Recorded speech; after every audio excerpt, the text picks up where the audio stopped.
problème des homosexuels au Sénégal, je pense que... sama yaay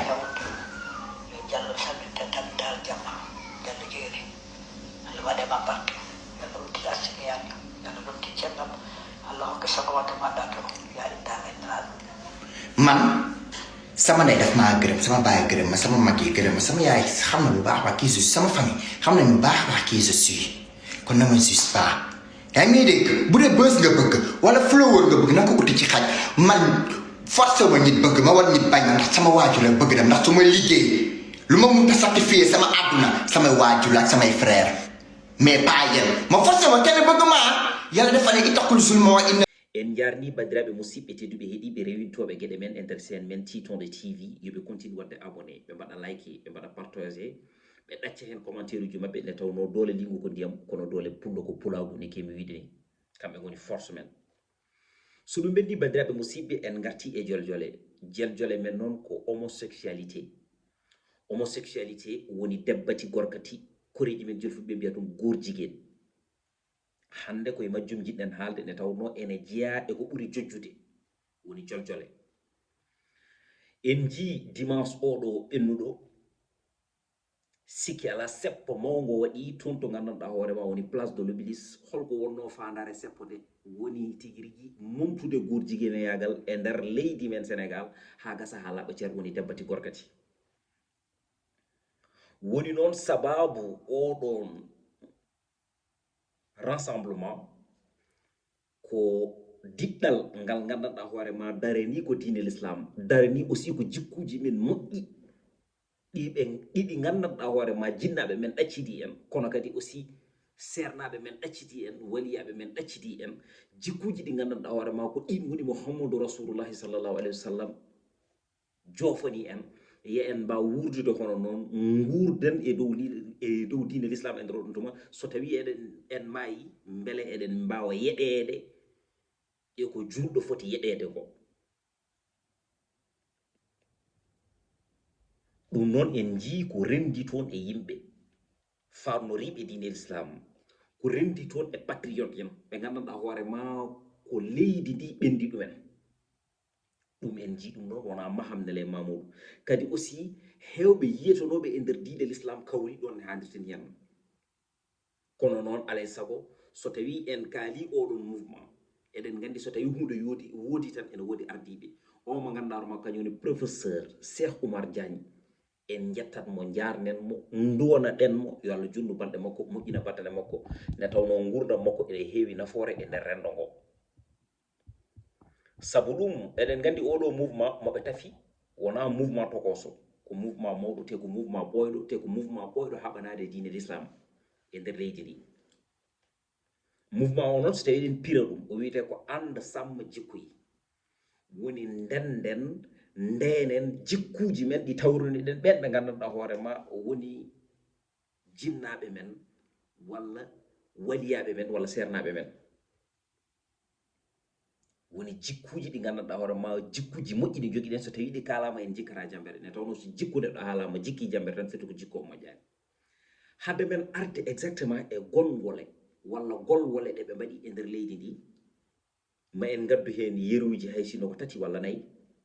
ngam hollidde yimɓe ɓe ɓeɗo ɓe ɓooyi yaade e daranade diine l'islam kono noon bandiraɓe ene hawimi ne Allah tagirtoma watma gorko mbiya wonde a suɓaki nguɗon goragu cuɓiɗa ko ndewagu Allah tagma watma debbo mbiya oɗon debbo mo gonɗa o ala ko welatma so wona sekkodirde e debbo hono ma ɗum ko gueɗal kadi hol ne gorko ittirta zakari mum e nder oɗon tuma nanna ɗum e zakari gorko rewɓe ɓe ne mbayi hewde ni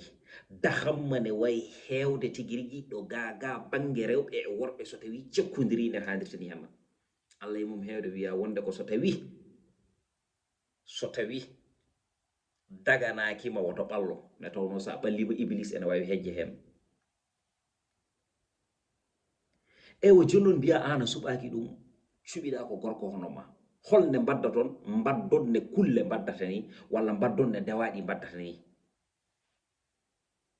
ɗum kam ala hakkille mum koko wirnade handirtini hanna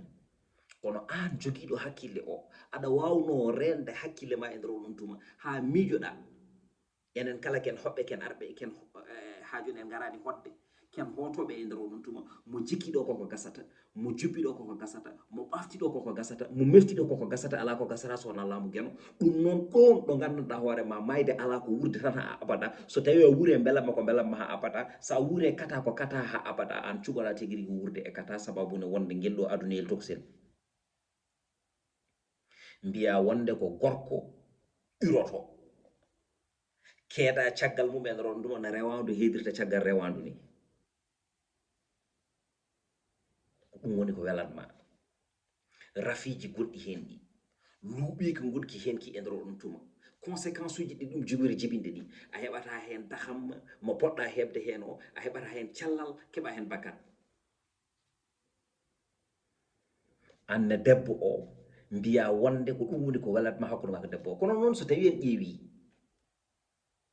woni mantode mabɓe ko lgbt o wona ɗum tan wona ɗo banggue debbo e debbo wona ɗo banggue gorko e gorko aɗa yiya hay desɗo e nder on tuma taw e ɓeni nder sabu ɗum ko lobby woni ɗon ene heewi fannuji gonɗi nder en garani wadde ɗum décortiqué e tawno ɗum ene jogui yimɓe mum en ɗaccittu ɗum tigui rigui e yimɓe ɓeɗon par ce que en gona expert uji e nder oɗon damen kono noon ɓorniɗen ko wutte haalirde alay saago so tawi en jii ko wayni henna garen e ɗemgal men niniwal ngal mbawen rentinde ɓen ɓe gandanɗa hoore ma ko andunoɓe pour ɓe ɓeydo renade kono ɓen ɓe gandanɗa hoore ma tigui rigui jiyat tan kono ganda ko yahate ko ɓe mbawa ɗum famde par ce que ɗum woni darde men e nder société enen ɓendi en tan ko Sénégal joni noon an gorko o mbiya wonde ko gorko hono ma welatma an debbo o mbiya wonde ko debbo hono ma welatma bandiraɓe musidɓe eɗen mbiya koye leydi ndi gandanɗa hoorema tigui rigui ko leydi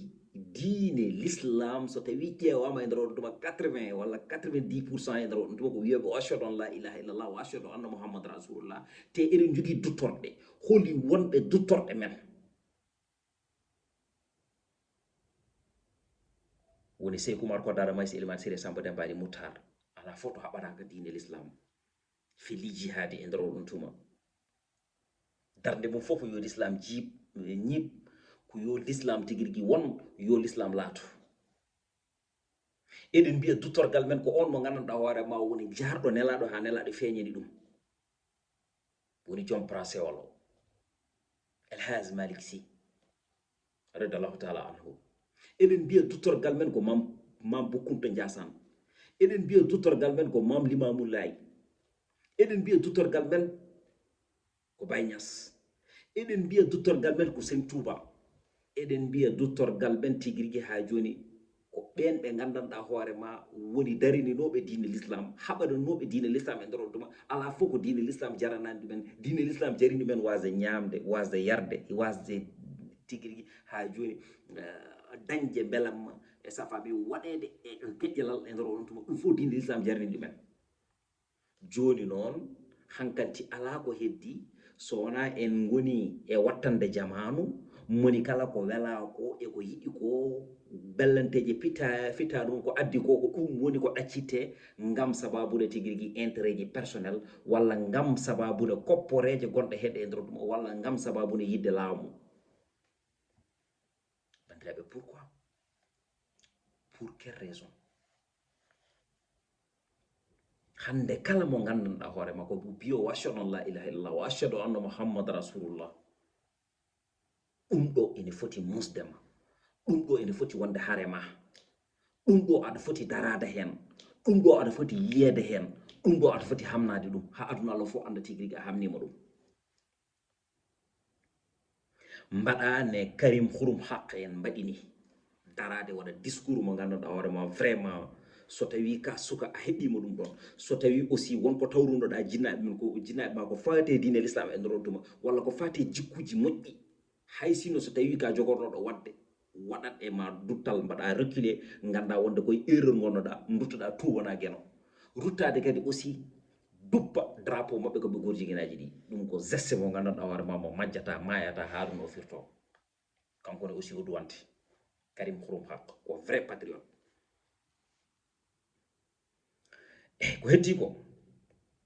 ko heddi ko bandiraɓe musidɓe woro puntodiren e nder koye men kalden goonga eɗen gandi ko wone rebde ko luutani en kadi aussi plus vite possible avant tout d'abord début vidéo o mami andin on wonde affaire goor jiguen e yagal ala fof e nder leñol ngol ala enen deƴƴuɓe sikkoɓe wonde ɗum ala e men ɓe ene gasa tigi rigui ha joni yoga e wiyeteɓe ko debbati gorkati yen ɓe koye men jeeya ne tawno won vidéo goto mo natɗen jiiɗen debbati gorkati o ene waɗi jinnaɓe e haut-parleur jinnaɓe ɓe ene jettamo jinnaɓe ɓe ene duwonomo e nder oɗon tuma ngam eko waɗanta ɗumen kanko andi e nder oɗon tuma dans ce cas jinnaɗo o ko pular labɗo ceer haaldata e makko wadde on ko pullo wadde on ko pullo wadde noon so tawi ɗeɗo gueɗe ngoodi walla so tawi ɗeɗo caɗele mbaɗi walla so tawi nde ɗo darde waɗi e nder on tuma sernaɓe men ɓe ngendiyankoɓe men ɓe journaliste uji men ɗi nalankoɓe men ɓe kamɓe fof eɓe poti yiyede e nder ɗeɗo gueɗe kamɓe fof eɓe poti darade nde ɗon darde kamɓe fof eɓe poti haɓede nde ɗon haare en gaccani noon senuji men youtube ɗi joguiɗen ɗi walla téléji men ɗi joguiɗen ɗi ne tawno ɗum ɗo wona intérêt personnel ko intérêt leydi ndi fof no fotiri kadi ko intérêt sukaɓe ɓe gandanɗa hoorema jogorɓe wonɓe calɗi jogorɓe tambade tigui rigui ha joni ngol ɗo leñol janggo ne tawno suka koko yiyata ko ɓurata yawde famde e ko hollate ko c'est très important se en duttimo noon e fedde nde gandanɗa hoorema wiyetede anda samma jikkuyi machallah ko fedde wonde fayida nane en kalino wonde won ko ɓurno jojjude e nder darde mabɓe nde ɓe darino kono avant tout d'abord ko ardi eɗen gara hen en kettoto seeɗa taw ko par rapport to banggue audio e o mo gandanɗa hoorema ko kañum woni professeur e nder ko wiyata wonde yo yimɓeɓe fof deftu eko yiiɗa e nder leydi ndi e nder on tuma enen kala kettoɗen après garten e nder buddi ha joni yewtere men ande sammu jikko yi kirminali ak ngor jigen wayli nuy sakku o wi ko anda samma jikko yi criminalisé goor jiguen moyliñi sakku o wi enen fof daroɗen ndenen tigui rigui jikkuji men moƴƴi ɗi mbaɗen criminalisé woni diwten kono wiye tigui rigui ha joni debbati gorkati ngam daranade ha joni e leydi men e wat boniyankagal ɗum ko haala mbatka fayida sonno kamɓe fof ɓe darino tan ɓe kaali hono ka ɗon haala hay sino mbattani discours goɗɗo ene wayno yoni e sensibilisation ɗum tan yonino e sensibilisation ɗum noon anda samma jikko yi ene wayno e jaltugol mabɓe gadanol ngol koye rapport on biyeteɗo Dip Doundou Guiss e clip mo watno e nder on tuma l'islam yiyani en hoore mum ɓe dari kam yidde portude ɗum plainte no ɓe jeehi ɓe kalde mum ka ɗon haala kañumne aussi ruttiti caggal yeehi e téléji ɗi nawno tigui rigui on clip o foof windi ɗumen ɓatake wonde woto paw clip o ɗum ko gueɗal jaam dañama ɗon ɓe kaldi ɓe pamodiri gueɗal gongal ngal ko peintre goto mo gandanɗa hoorema tigui rigui woni ko ɗo e nder leydi ndi ene wowno so tawi festival uji mbaɗi walla so tawi ne waɗa exposé e nder oɗon tuma ko rewɓe ɓortoto ha laaɓa car comme no yummumen jibiniri ɗumen ni walla hay sinno so tawi wonani comme no yummumen jibiniri ɗumen ni terɗe mumen kam gonata koye boowal ko wayno enɗi en ni walla ko wayno tigui rigui buhe mumen ha e wudduji men hay ko nandi hen koteji mbaɗɗi sensibilisé foof après jomumen peintre mbaɗa exposé noɓe jeehi noon ɓe kalde mum e nder oɗon tuma ça fait presque 3 ans ɓe ƴeewi ɓe mbaɗi constat jomum wattani ko way noon ɗum ko gueɗal e ko ɓuuri hen jojjude kono riyana ardunoɗo ko sababude yidde wadde concert e nder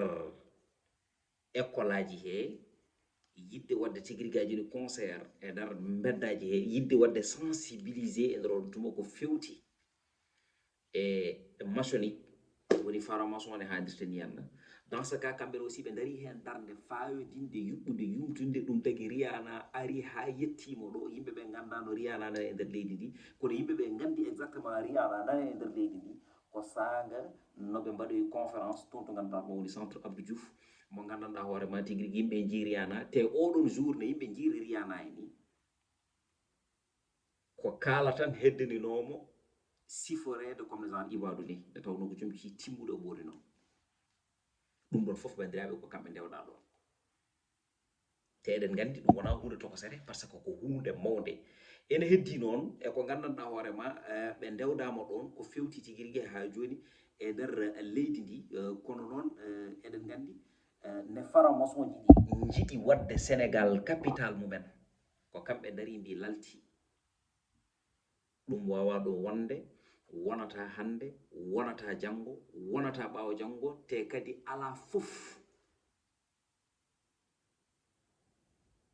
ko jarananiɓe hen. bandiraɓe wadde noon ɓeeɗo kala biyo wa ashhadu an la ilaha illallah wa ashhadu anna muhammad rasulullah astahfirullah tabite tigui rigui ɗemgal mum, ene foti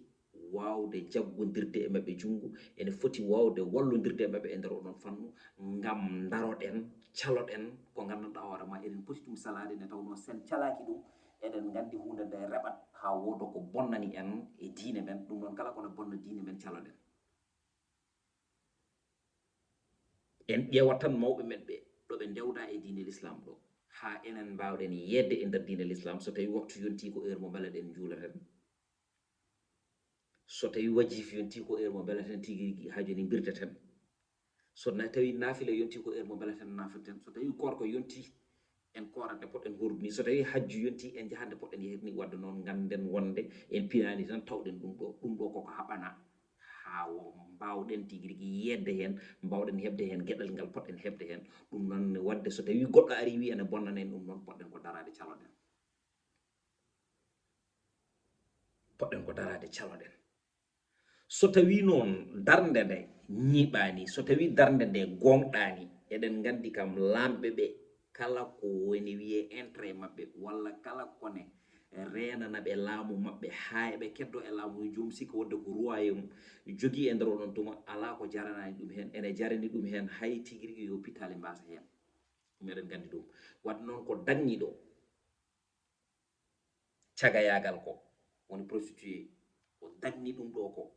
en pintan ha jiiɗen hunde nde no dagui. so tawi neɗɗo ne jogui carte mum e nder oɗon tuma wiya wonde woni légal. te eɗen gandi diine l'islam ene sani ɗum. ko ɗon noon ɓe ndewata haɓe dagna gorjigueneyagal. te gorjigueneyagal sen belama mbiyen fuɗɗima dagade nde tawno no président invita France 25 ha France 24 jafoɗon e nder on tuma mo posé question ngaji o kanko e hoore makko o holliti wonde homosexuel nane ga hen e nder Sénégal. te jomumen ne jogui liberté, holko tawata ɗumen hen kono kanko anda. so tawi jomumen ngam darima e beddaji mbi ene kollita ɗum ɗon, holko jogori tawde ɗumen hen, o wi kanko o anda, nde tawno omo andi ni fewi ɗo Sénégal foti e diine l'islam e ko jarani Sénégal e diine l'islam. julɓe wonɓe Sénégal ɓen ko jarani ɗumen tigui rigui e diine he ko kanko mo andi ɗum très bien. ɗum noon alay saago koma anduɓe ɓe e alɗuɓe ɓe e kadi sagataɓe sirñiniɓe ɓe daro darde tinde ñimde ngam wadde sensibiliser population o, beele ɗum ɗon ene wasa wadde e nder leydi men ne caloriɗen gueɗe kewɗe ni. ɗum ko gueɗal. ko heddi ko noon ko wasiyade yimɓeɓe. aduna o gasi ha laaɓi cer. sa nani nduuɗe andu ko caali, kono kammu so tawi ene tello ɗum kam hay sinno ruɗima ɗaɗata. kadi garanti aduna o koko gasi ha laaɓi cer. haadi noon koko gasi ha laaɓi cer. bawɗo fof yo jaggi diine mum, bawɗo fof yo nangto e diine mum ha tiiɗa. bawɗo fof yo rew Allah, anda ɗo aduna o mo jikki koko gasata, mo ɓafti koko gasata, mo jubbi koko gasata, ala ko gasata sowona laamu gueno. en jii hakkude Israël e Palestine. hunde yahata ha deƴe wiye wonde jam dañama, hunde nde fufnito caɗele goɗɗe garta. ɗum noon banda men tedduɓe musidɓam horsuɓe, yo Allah rokku diine l'islam porgu gena waɗanen jam, fulanen jam e jumaji jamaji nde tawno kala ɗo jam ala juma e jama kala juliraki tigi jam ɓuri juma ɓuri jama ɓuri afa gorko ɗum yeddumi yo dare corona walla caɗale gondaɗe ene haalirtini yalla. ɗum noon surtout wasiyade enen renduɓen fulɓe ƴeewen wadde suivre ko aduna o woni e dow majjum ko, ƴeewen aussi yadde kesam hesamago, ƴeewen aussi yewtidde ɗum e bandiraɓe men ɓe, paamen wonde kala ko ari kewi e nder leydi ndi e nder on tuma so en gadaki hen en kedani hen caggal. C'est très important. hedro wiya wonde ko pullo parloriɗo pulagu walla pullo mo fandoraki pulagu, kono so tawi jomum haali a yi ɗum jahrana anda tigi rigi oɗo pulagu ene jille mum. ɗum noon wadde haadi eɗen gandi ɗum ɗo wawa lurde en, alay saago so tawi jomumen darima enen daroɗen darde tinde yuɓɓude yumtude fawidinde e wadde sensibiliser population o pour ɓe mbasa moɗede e pina janane, ɓe mbasa moɗede e ɗemɗe janane, ɓe mbasa moɗede tigi rigi ha joni e geɗe cewɗe ceɓaɗe koynoje goynoje leñol mbaɗen ɗo. ɗum noon ko devoir men ngam tigi rigi artude ɗo hen e wadde sensibiliser ha joni renndo ngo pour ɓe mbawa famde ko wona e dow majjum ko. ɗum noon continuer wadde partagé, mbaɗon abonné, mbaɗon like, ɗacconen commentaire uji mum nde tawno doole limbugo ndiyam